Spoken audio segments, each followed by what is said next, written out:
بسم اللہ الرحمن الرحیم الحمدللہ والصلاة والسلام علی رسول اللہ اما بعد، جیسا کہ پچھلے درس میں ہم نے سورہ آل عمران کی آیت نمبر 45 اور 46 کی تلاوت، ترجمہ اور تفسیر سماعت کی، جس میں اللہ تبارک و تعالی نے ارشاد فرمایا، اور یاد کرو جب فرشتوں نے مریم سے کہا، اے مریم، اللہ تجھے اپنی طرف سے ایک خاص کلیمے کی بشارت دیتا ہے جس کا نام مسیح عیسیٰ بن مریم ہوگا۔ وہ دنیا و آخرت میں بڑی عزت والا ہوگا اور اللہ کے مقرب بندوں میں سے ہوگا، اور وہ لوگوں سے جھولے میں اور بڑی عمر میں بات کرے گا اور خاص بندوں میں سے ہوگا۔ اب اگلی آیت میں ارشاد باری تعالی ہے، قالت ربی انا یکون لی ولد، مریم نے عرض کیا، اے میرے رب، میرے ہاں بچہ کیسے ہوگا؟ ولم یمسسنی بشر، مجھے تو کسی شخص نے ہاتھ بھی نہیں لگایا۔ قال کذالک اللہ یخلق ما یشاء، اللہ نے فرمایا، اللہ یوں ہی جو چاہتا ہے پیدا کرتا ہے۔ اذا قضى امرا فانما یقول له کن فیکون، جب وہ کسی کام کا فیصلہ فرما لیتا ہے تو اسے صرف اتنا فرماتا ہے ہو جا، تو وہ کام فوراً ہو جاتا ہے۔ انا یکون لی ولد، میرے ہاں بچہ کہاں سے ہوگا؟ جب فرشتوں نے حضرت مریم رضی اللہ عنہا کو بیٹے کی بشارت دی تو انہوں نے حیرت سے عرض کیا، یا اللہ، میرے ہاں بچہ کیسے ہوگا؟ مجھے تو کسی شخص نے ہاتھ بھی نہیں لگایا، اور دستور یہ ہے کہ بچہ عورت و مرد کے ملاپ سے ہوتا ہے، تو مجھے بچہ کس طرح عطا ہوگا؟ نکاح سے یا یوں ہی بغیر مرد کے؟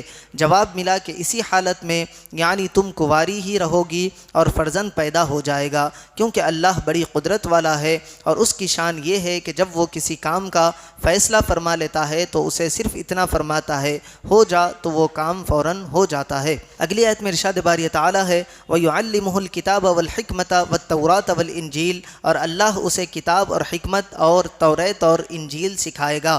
وَرَسُولًا إِلَى بَنِي إِسرائیل، اور وہ عیسیٰ بنی اسرائیل کی طرف رسول ہوگا۔ أَنِّي قَدْ جِئْتُكُمْ بِآيَةٍ مِّن رَبِّكُمْ، کہ میں تمہارے رب کی طرف سے تمہارے پاس ایک نشانی لایا ہوں۔ انی اخلق لکم من الطین کہیئۃ الطیر فانفخ فیہ فیکون طیرا باذن اللہ، وہ یہ کہ میں تمہارے لیے مٹی سے پرندے جیسی ایک شکل بناتا ہوں، پھر میں اس میں پھونک ماروں گا تو وہ اللہ کے حکم سے فوراً پرندہ بن جائے گی۔ وَأُبْرِئُ الْأَكْمَحَ وَالْأَبْرَصَ وَأُحْيِي الْمَوْتَى بِإِذْنِ اللَّهِ، اور میں پیدائشی اندھوں کو اور کوڑھ کے مریضوں کو شفا دیتا ہوں، اور میں اللہ کے حکم سے مردوں کو زندہ کرتا ہوں۔ وَأُنَبِّئُكُمْ بِمَا تَأْكُلُونَ وَمَا تَدَّخِرُونَ فِي بُيُوتِكُمْ، اور تمہیں غیب کی خبر دیتا ہوں جو تم کھاتے ہو اور جو اپنے گھروں میں جمع کرتے ہو۔ إِنَّ فِي ذَلِكَ لَآيَةً لَكُمْ إِن كُنتُم مُؤْمِنِينَ، بے شک ان باتوں میں تمہارے لیے بڑی نشانی ہے اگر تم ایمان رکھتے ہو۔